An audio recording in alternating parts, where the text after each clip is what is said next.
ओम साई राम। कैसे हैं आप सब? अच्छे कुशल मंगल होंगे। इसी कामना के साथ बाबा का संदेश छोटा सा आज आप लोगों के सामने फिर से लेके आई हूँ।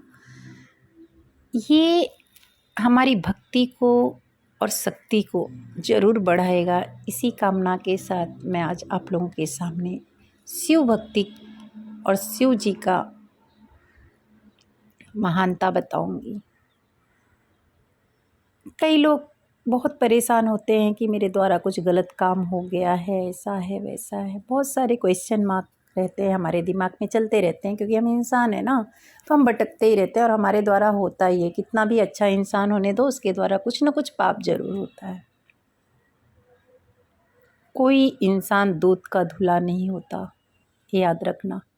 तो अगर आपसे कुछ गलत हो गया है तो चिंता मत करो, क्योंकि बाबा जो हैं हमारे परमपिता परमात्मा हम सब बच्चों को माफ़ करने के लिए बैठे हैं।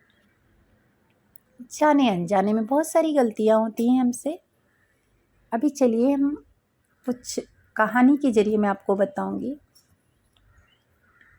एक कापिल्य नाम का देश रहता है, वहाँ पे एक पंडित रहता है, ब्राह्मण रहता है। उसका एक बेटा रहता है, उसका नाम रहता है गुणनिधि। गुणनिधि मतलब गुणों का ज्ञाता, लेकिन कहने के लिए वो गुणनिधि रहता है। वो जो जिसका उसका पिता जो रहता है बहुत वेदों का ज्ञाता रहता है। उसका नाम रहता है आई थिंक यज्ञदत्ता। उसके पिता का नाम रहता है यज्ञदत्ता। बहुत वेदों के ज्ञानी रहते हैं और बहुत जानकारी रहती है, बहुत फेमस पंडित रहते हैं वो। लेकिन जो उनका बेटा रहता है वो दुराचारी रहता है और गलत संगत में पड़ गया रहता है, जुआ खेलता है। इनको शक तो था। पंडित जी को अपनी पत्नी से पूछते थे कि गुणनिधि कहाँ गया है, तो वो झूठ बोल देती थी, क्योंकि माँ का प्यार है ना, अपने बच्चे को बचाता ही है। बोलती थी कहीं नहीं, यहीं पे है, बचा लेती थी उसे, अपने बच्चे को। लेकिन उसे समझाती भी थी अकेले में कि देखो तुम्हारे पिता का इतना नाम है, अपने कुल का इतना नाम है, नाम मत खराब करो। लेकिन वो कहाँ सुनने वाला था किसका, वो अपने गलत संगत में पड़ा रहता है। और फिर कुछ दिनों के बाद उसकी शादी भी हो जाती है, बीवी आती है, बीवी भी छोड़ के चले जाती है जब उसके गलत आदतों को देखते हुए। इससे पंडित जी बहुत परेशान रहते हैं। एक दिन रास्ते से गुजर रहे होते हैं तो उनकी नज़र एक व्यक्ति पे पड़ता है जो अंगूठी पहना होता है, जो अंगूठी इनकी रहती है। वो जाते हैं उसके पास, पूछते हैं कि ये अंगूठी आपको किसने दिया। तो उसने बोला सारी वाक़या पहले का जो बता दिया कि आपका बेटा एक अंगूठी नहीं, बहुत सारी वस्तु जो आपके घर की है वो मेरे पास पड़ी है, क्योंकि वो जुए में हार जाता है। पंडित जी बहुत शर्मिंदा हुए। उन्होंने अपना मुँह छुपा करके आए घर पे, अपनी बीवी से पूछा कि गुणनिधि कहाँ है। तो फिर से उन्होंने पर्दा डालने की कोशिश की, बचाने की कोशिश की, लेकिन इस बार तो पंडित जी बहुत गुस्से में थे। उन्होंने क्या कहा, तुम दोनों मेरा घर छोड़ के चले जाओ, मुझे मेरे समाज की, मेरी कुल की इज्जत बचानी है। तो उनकी बीवी जो जाती हैं अपनी मायके चले जाती हैं, लेकिन गुणनिधि क्या करता है, घर से निकलता है, उसको दर दर की ठोकर खाते रहता है। सोचते रहता है, विचारते रहता है कि ना मेरे पास पैसा है, ना मैंने पढ़ाई किया है, मेरी गलत आदतों की वजह से मैं किसी की घर पे बैठ भी नहीं सकता हूँ। यही सोचते सोचते सोचते सोचते वो आगे बढ़ते जाता है। बहुत शर्मिंदा भी होता है कि मैं ब्राह्मण कुल में पैदा होकर भी मैं गलत आचरणों में पड़ गया, गलत आदतों में पड़ गया। करते करते जाता है, जंगल आ जाता है, थक जाता है बेचारा। वो एक पेड़ के नीचे बैठ जाता है। फिर देखता है कि एक जो व्यक्ति होता है अपने परिवार के साथ कुछ सामग्रियाँ इकट्ठा करता है शिवरात्रि के लिए। शायद दूसरे दिन शिवरात्रि रहती है। ठीक है, शिवरात्रि की पूजा होती है। अब ये तो भूखा प्यासा था, इसको किसी ने अन्न का दाना भी नहीं दिया था, बहुत भूखा प्यासा था ये। फिर वो मंदिर में घंटी की आवाज़ आती है, वहाँ जाता है तो सुगंधित पकवान बाबा को चढ़े रहते हैं, भगवान शिव को चढ़े रहते हैं। वो जाता है और पकवान की सुगंध आती है, क्योंकि भूख से व्याकुल जब हम रहते हैं तो हमें बहुत सारी सुगंध आती है।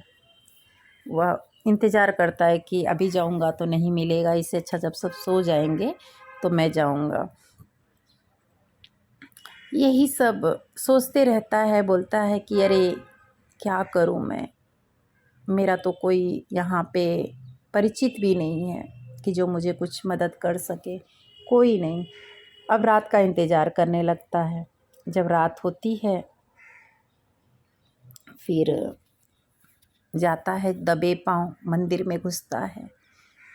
उस क्या करता है कि ज्योति जो धीमी पड़ गई रहती है, आपको पता है मंदिर का ज्योति जब जलते जलते धीमी पड़ जाती है, तो जात करके उसने अपने धोती का छोर जो था उसको फाड़ करके उस ज्योति को बढ़ाता है। अब बढ़ा करके और जैसे ही ज्योति को आगे प्रज्वलित करता है तो वो जो दीपक का प्रकाश था वो शिवलिंग पे पड़ता है और बहुत जगमगाहट हो जाती है, बहुत सुंदर दृश्य हो जाता है। और वो तो दीपक जलाने नहीं गया था, पूजा करने नहीं गया था, वह तो गया था अपने लिए पकवान लाने, और पकवान दिखे इसके लिए वो दीपक का प्रकाश जला रहा था। लेकिन बोलते हैं ना बाबा को, भगवान जो भोलेनाथ है वो सच में भोले हैं। इतना कह के वो जब दिया जला करके वहाँ से निकल रहा था और पकवान लेकर, तो उसका पैर किसी व्यक्ति को लग जाता है और वो व्यक्ति जाग जाता है और ज़ोर ज़ोर से चोर चोर चिल्लाने लगता है। लोग इकट्ठे होते हैं, इसको मारते हैं गुड़निधि को। ये गुड़निधि मर जाता है, उसको तकलीफ़ होती है, मर जाता है क्योंकि वो ताकत भी नहीं रहती उसके अंदर और लोगों का मार वह सहन नहीं कर सकता है, मर जाता है। प्रसाद खाया रहता है और मर जाता है। जब तो यम लोक से यम के दूत आते हैं इसको लेने के लिए, और जैसे ही बांधते रहते हैं तभी वहाँ पर शिव लोक से शिव के गण आते हैं, बोलते हैं हे यम के दूत आप इनको छोड़ दीजिए, हमारे शिव ने इनको अपने शिव लोक में बुलाया है। यम के दूत बोलते हैं ये तो पापी दुराचारी है, इसको हम कैसे छोड़ दें, इसने ना अपने माँ बाप की इज्जत किया, ना कभी कोई अच्छा कर्म किया, तो शिवलोक कैसे जा सकता है। तो शिव के गण बोलते हैं कि मुझे ये सब तो नहीं पता, लेकिन हाँ इन्होंने लास्ट टाइम मंदिर में पैर रखा था, चाहे अनजाने में ही इन्होंने दीपक जलाया था, भगवान शिव को बहुत प्रिय लगा और लास्ट टाइम इनके मुंह में प्रसाद भी गया था। कहने का भाव ये है कि सब भगवान की मर्जी से होता है, करता करे ना कोई, करता कुछ भी नहीं कर सकता है, जो कर सकता है वो महाकाल बाबा कर सकते हैं। तो उन्होंने कहा मुझे तो ये सब कुछ नहीं पता है, लेकिन शिव जी ने इन्हों अपने शिव लोक लाने को कहा है, अब वही जाने। तो जो यम के दूत थे उन्होंने गणों को प्रणाम करके चले गए और यमराज के पास जाके कहते हैं ऐसे ऐसी बातें हुई हैं। तो यमराज ने कहा आज के बाद किसी भी शिव भक्त को आप तकलीफ़ नहीं दोगे, ना लेने जाओगे।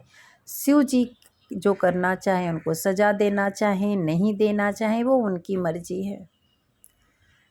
बाद में जा कर के ये जो शिव जो गण थे, शिवगण ने यमदूतों को बताया था कि ये मुझे नहीं पता है कि क्या है, ये आगे जाके ये अपने कुछ दिन शिवलोक में रहेगा, उसके बाद अपने पाप धो के एक कलिंग राज का राजा बनेगा ये, क्योंकि ये पता नहीं क्यों मेरे शिव को बहुत प्रिय हो गया है, मुझे नहीं पता है। तो इसीलिए मेरे साईं भक्तों, बाबा शिव जो है बहुत ताकतवर है, अपने भक्तों से बहुत प्यार करते हैं। हाँ अगर हमारे द्वारा जाने अनजाने में कुछ गलतियाँ होती है तो ज़रूर हमें माफ़ करेंगे। तो इसलिए बाबा पे ध्यान लगाओ, भगवान पे ध्यान लगाओ। इसी के साथ मैं आज का संदेश यहीं पे विराम देते हुए कल आने का फिर वादा करूँगी। तो मेरा ये कहानी कैसे लगा आपको, ये संदेश कैसा लगा आपको ज़रूर बताना कमेंट करके, क्योंकि मुझे भी इंतज़ार रहता है कि कमेंट होगा अच्छा तो मैं अच्छे अच्छे संदेश आप लोगों के सामने ला सकती हूँ, शेयर करना हो सके तो। जय साईं, शिव साईं, जय जय।